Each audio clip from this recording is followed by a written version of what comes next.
गुरु के वचनों में विश्वास हो तो बिना नाम के भी कल्याण हो जाता है, ऐसे साधारण बोल देने पर। एक सीधा साधा गांव का भगत कभी कथा नहीं सुनता था, गाय चराता था गांव की। तो एक दिन और गोपाल जो गाय चराने वाले थे, उन्होंने कहा यार कभी तो कथा सुन लो, रात दिन पशुओं के पीछे घूमते हो, पशु बुद्धि, कभी तो कथा सुन लो। तो एक दिन सोचा दोपहर के भोजन गांव में पाएंगे जाके अपने घर में, और कथा हो रही वहीं से निकल लेंगे, जो सुन लेंगे तो सुन लेंगे। खड़े खड़े वहां चर्चा चल रही थी, जिसने मनुष्य जन्म लेकर के गुरु मंत्र नहीं लिया और नाम जब भगवान का नहीं किया, उसका जीवन मुर्दा, व्यर्थ जीवन। चला गया सुन के, और बार बार वही दिमाग में कि पंडित जी कह रहे थे गुरु मंत्र नहीं लिया और नाम जप नहीं किया तो मुर्दा जीवन। जिन हरि भगत हृदय नहीं आनी, जीवित सौ समानते प्राणी। दूसरे दिन फिर गया, कहा पंडित जी आपने कल कथा में कहा था गुरु मंत्र ले लेना चाहिए, नहीं तो जीवन मुर्दा हो जाता है, बेकार जीवन रहता है। तो देव गुरु मंत्र आप, और तो हम किसी को जानते नहीं। तो देखा फटा पुराना कपड़ा, डंडा लिए एक चरवाहा। तो उनका ऐसे थोड़ी कि तुरंत ही गुरु मंत्र दे दिया जाता है, आखिरी दिन कथा के मिलना फिर दे देंगे, टाल दिया। अब वो आखिरी दिन कथा के तो दिन चढ़ावा चढ़ रहा था, तो पंडित जी ने कहा जब चलें तब ले लेना गुरु मंत्र, टाल दिया। अब वो जब आखिरी दिन के बाद हो, तो उस समय घोड़े पे बैठ सब सामान लाद के पंडित जी चलते थे, वो तो सब सामान लाद के चलने लगे हो। तो पीछे पंडित जी आप जो कह रहे थे कि गुरु मंत्र देंगे, आप गुरु मंत्र दे दीजिए। पंडित जी रबड़ी पवाई गई थी, घोड़े से उतरे, घोड़ा एक भगत के हाथ खड़ा किया और लोटा लिया और भागे, क्योंकि सोच लगी थी। अब वो भगत किसान आदमी, गांव का गंवार आदमी पीछे लगे, पंडित जी अरे गुरु मंत्र दे दो, कितने दिन से टहला रहे हो आप। अरे उनका आप मतलब सोच का पैसा, तू गुरु मंत्र की बात कर। अब वो पीछे लगा कि अब हम नहीं जाने वाले, आपने सब सामान लाद ली थी, भगवान की कृपा कहो कि आपको सोच लगी आई, नहीं तो आप हमको तो गुरु मंत्र ही नहीं देते, हम आपको नाम पर विश्वास की बात।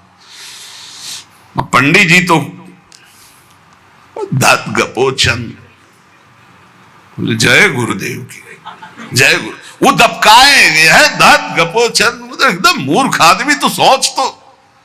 वो प्रणाम कर लिया, जय गुरुदेव, धत गपोचन धत गपोचन। जपना न राधा न कृष्ण न राम न हरि।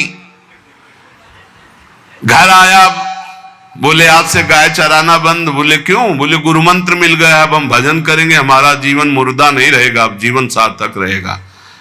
और मेहनत करने वाला आदमी, गाय चराने वाला आदमी, अब शुरू हो गया बैठ के धत गपोचन धत गपोचन। अब इसमें न कोई भगवान नाम है, न कोई मंत्र है, न प्रणव है, न नमो नमः, कुछ नहीं। गांव के लोग, घर के लोग बोले कि यार 50 गाय चराता था, पता नहीं कौन सा हम लोगों का पाप उदय हुआ कि कह दिया कि कथा सुन लेना। अब वो गाय चराना भी छोड़ दिया, अब गपोचन शुरू हो गया। अब उसकी ऐसी लगन लगी, सहज सरल भोले जो होते हैं ना, हरिवंश महाप्रभु कह रहे हैं, मुनि मन ध्यान धरत नहीं पावत, करत विनोद संग बालक भट, दास अनन्य भजन रस कारण, जैसे हित हरिवंश प्रगट लीलानट। लालजू महाराज बड़े बड़े मुनियों के ध्यान में नहीं आने वाले, बड़े विनोदी। रुक्मिणी जी से कहा तैयार हो, भगत के दर्शन करने चलना है। रुक्मिणी जी ने कहा बहुत दिनों बाद आज आपको किसी भक्त की याद आई, प्रभु जरूर कोई महाभागवत होगा, हम चलते हैं। बोले बहुत विचित्र महाभागवत। चले, साधारण वेश में चलना है। जब गांव में गए, उस भगवान तो सर्वज्ञ ही है, उसके घर के दरवाजे में बैठ गए और रुक्मिणी जी से कहा कि पहले तुम मिल के आओ भगत के, फिर हम मिलेंगे। रुक्मिणी जी ने कहा हाँ ये उत्तम बात है, पहले हम उनको दर्शन दे के और दर्शन करके आती है। तो आंख मूंदे ऐसे, न खाना न पीना, धद गपोचन। रुक्मिणी जी इनका ये कौन सा नाम भगवान का? न विष्णु शास्त्र नाम में है, न गोपाल शास्त्र नाम में है, और कहीं हमने पढ़ा नहीं। ये कौन सा भजन कर रहा है? कहे किसका भजन कर रहे हो? चुप रहा। फिर किसका भजन कर? 2-3 बार तो गुस्सा के आंख खोला, देखा कोई स्थित, बोले तुम्हारे खसम का भजन कर रहे हैं। और किसका कर रहे हैं? वो रुक्मिणी जी आ गई, बोले बहुत जानकार भगत है। प्रभु द्वारिकाधीश से कहा बहुत जानकार भगत है। बोले क्यों? बोले हमने कहा कि किसका भजन कर रहे हो, देखो हम इतना छुप के गई थी, लेकिन वो पहचान गए, वो कह रहे तुम्हारे खसम का भजन कर रहे थे। अब भगवान ने कहा हाँ तभी तो हम आए, भगत जोर का। बोले प्रभु आप दर्शन बाद में करना, जाके पहले हमारा प्रश्न बता दो, प्रश्न का उत्तर दे दो कि आपके विष्णु शास्त्र नाम, गोपाल शास्त्र नाम, बहुत से नाम है, ये नाम तो हमने कभी नहीं सुना। भगवान ने कहा ये नाम हमको तो बहुत प्यारा है।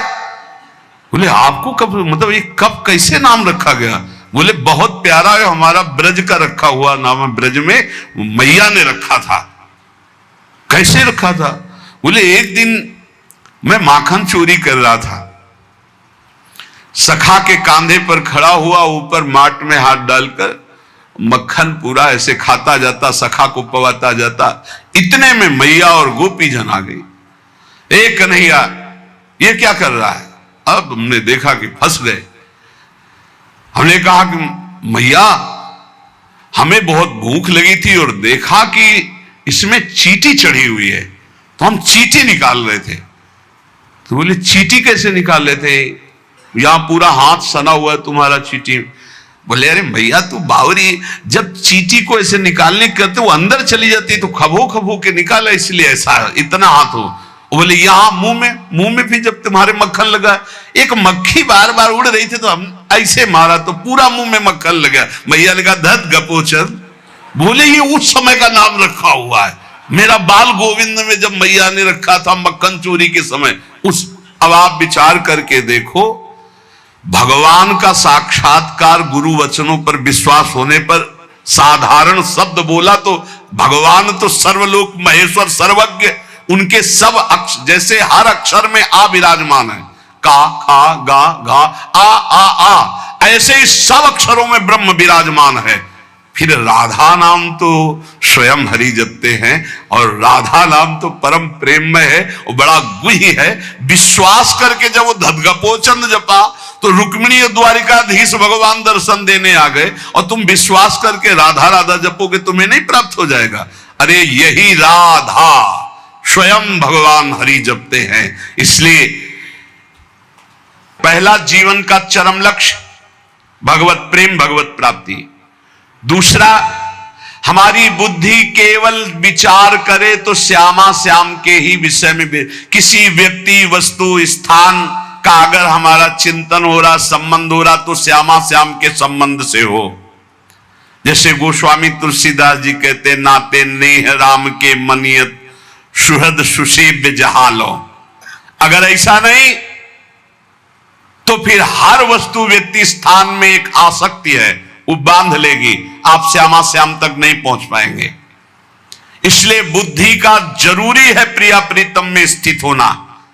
अगर बुद्धि ये निश्चय कर ले कि परम सुख स्वरूप श्यामा श्याम ही हमारे हैं, हम श्यामा श्याम के हैं, सुख है तो श्यामा श्याम के नाम में, रूप में, लीला में, धाम में। अभी आपने सुना आनंद का तारतम्य।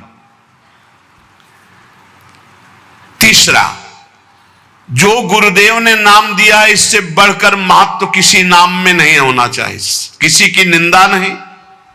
सब नाम हमारे प्रभु के हैं, पर हमारे लिए सर्वश्रेष्ठ नाम हो गया जो गुरु ने दिया है, जो मंत्र दिया, जो नाम दिया। एक एकांतिक में आए और बोले हम कुछ 2-4-6 महीने से हम आपके शिष्य हैं, मंत्र ले लिया है। स्वप्न में एक महात्मा आए और उन्होंने हमको और मंत्र दिया है, तो अब तो हम समस्या में फंस गए कि आपका दिया गुरु मंत्र जपें या स्वप्न में कोई और महात्मा आए थे उनका दिया जपें, क्या करना चाहिए?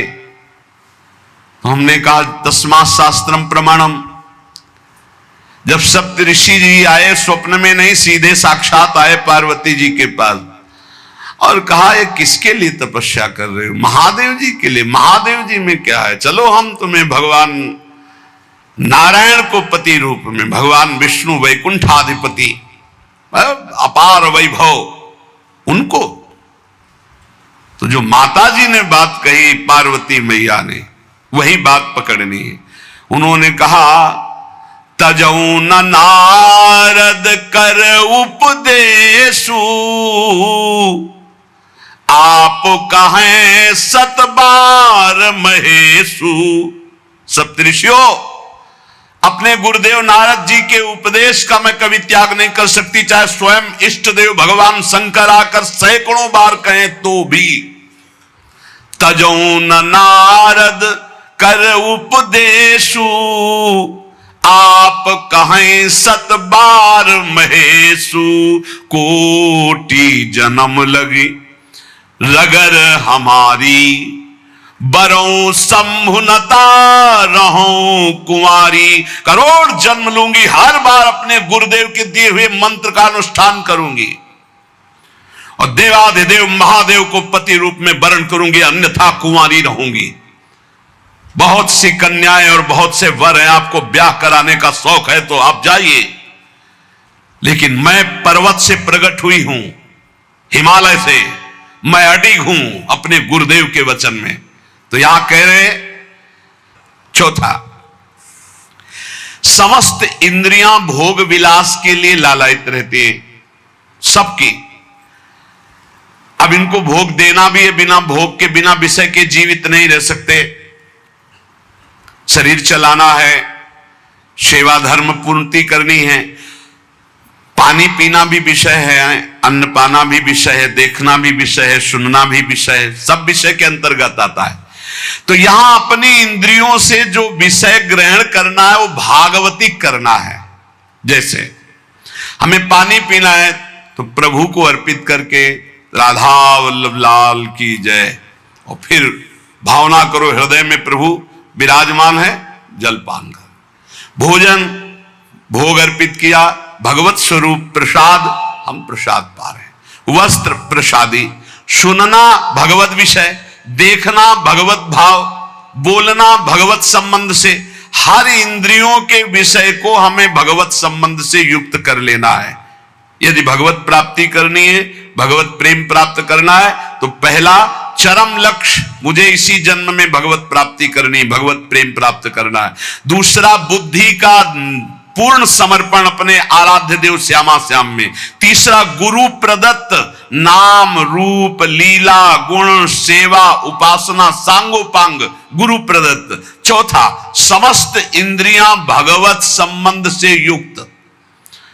पांचवा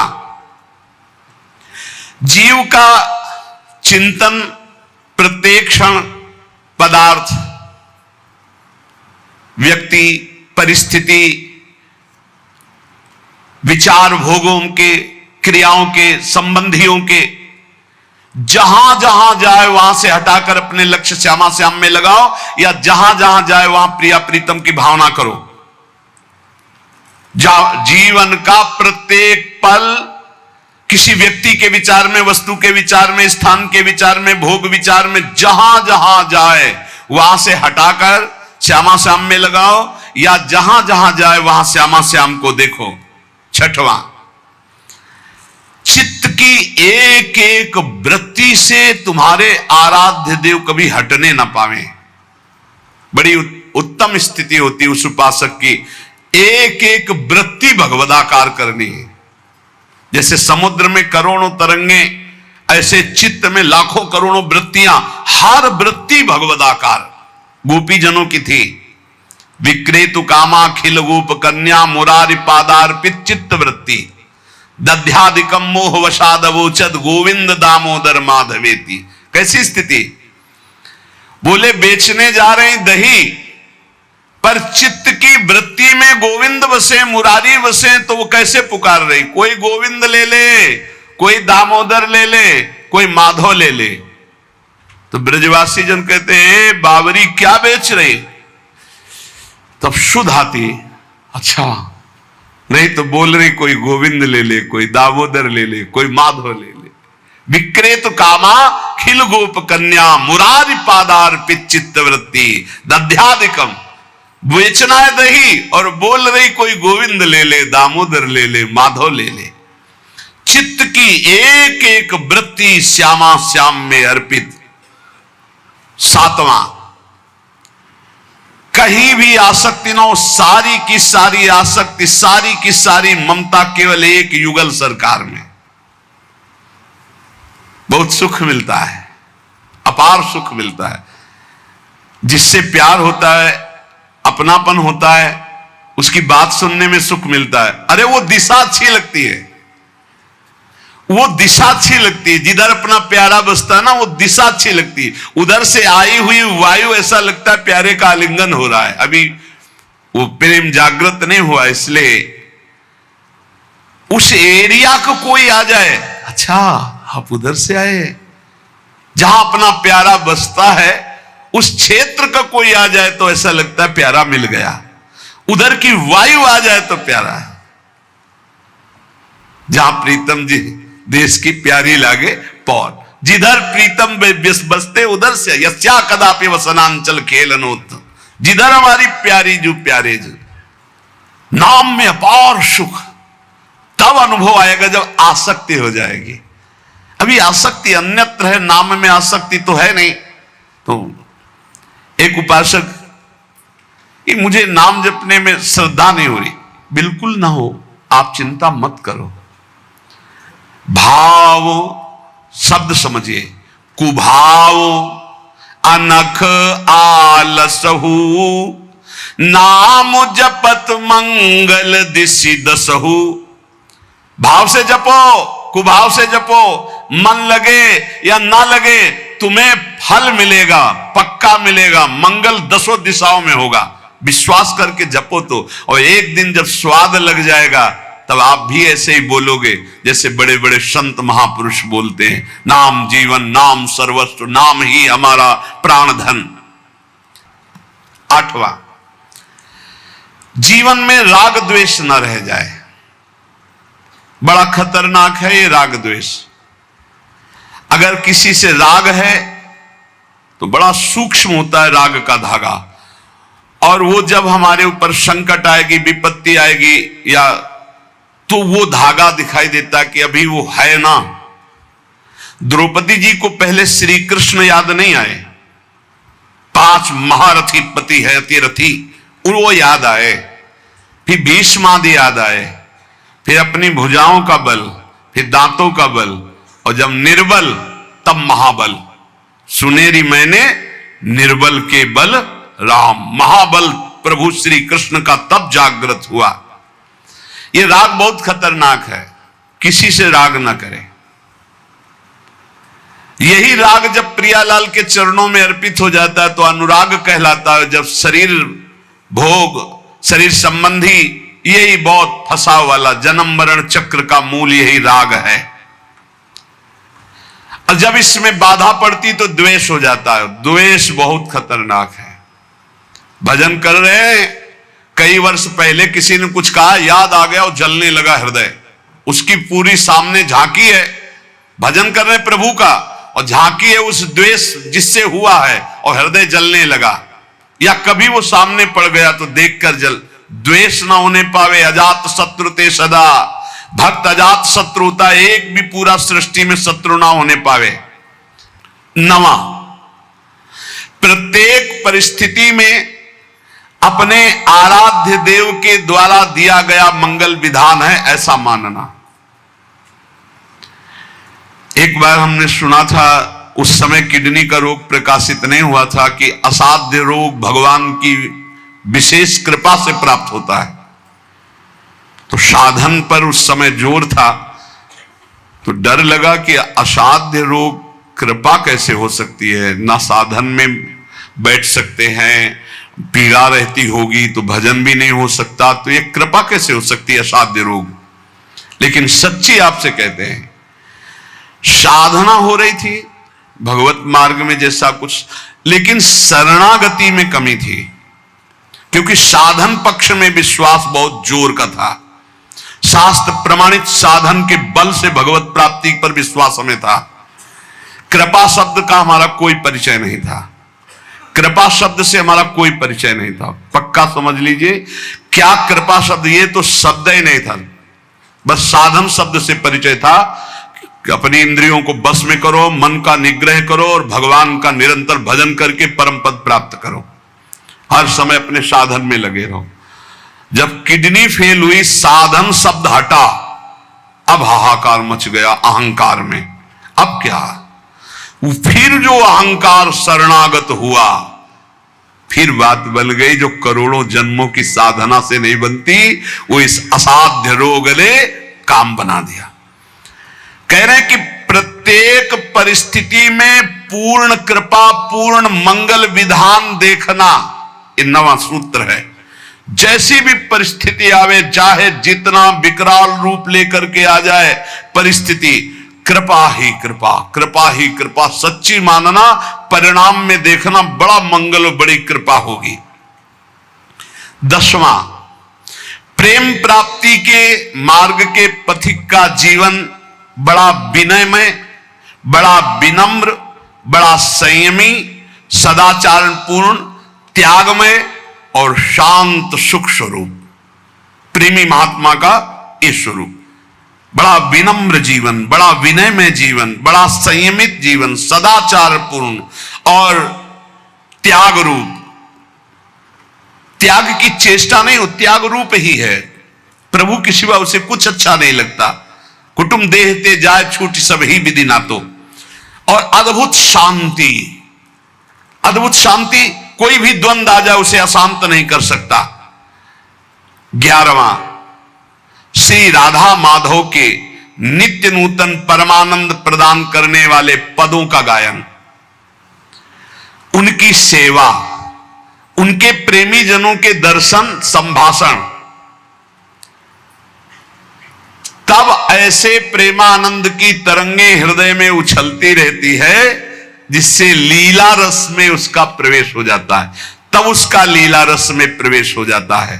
इसलिए अपने जीवन को महाप्रेम में बनाने के लिए जो आप सत्संग में श्रवण करते हैं, ये बड़े सौभाग्य से श्रवण कथन का हमें प्रभु ने अवसर दिया है। हम इसे व्यर्थ न जाने दें, बार बार मनन करो। देखो भगवान की इतनी कृपा हो गई, ये यंत्र मोबाइल आदि जो है, अगर इनका सही प्रयोग करें तो ये बहुत सहायक है। एक बार सत्संग हो गया, जो पकड़ पाए नहीं, हम 10 बार सुनेंगे तब तो हम पकड़ लेंगे ना। तो 10 बार कैसे सुनते? अगर ये मोबाइल ना होते, ये यंत्र ना होते तो हम कैसे सुनते? बड़ी कृपा भगवान ने की। जैसे जैसे कलयुग हमारी स्मृति का अपहरण कर रहा है, तो भगवान के द्वारा प्रेरित होकर विज्ञान भी वैसी सहायता कर रहा है कि एक बार का सत्संग हमें पकड़ में नहीं आया तो हम 10 बार मोबाइल से सुन सकते हैं। बस हर चीज में गुण दोष है, तो मोबाइल के दोष को स्वीकार न करें। प्रपंच देखना, गंदी बातें देखना सुनना अगर शुरू कर दो तो दिन भर ही उसी में लग जाएगा। मतलब की बात देखो, संत महापुरुषों के सत्संग को सुनो और उसका मनन करो, उसको अपने आचरण में उतारो और एक क्षण भी नाम से विलग न रहो। जीवन का परम लाभ। शेष चर्चा आगे। श्री राधा वल्लभ।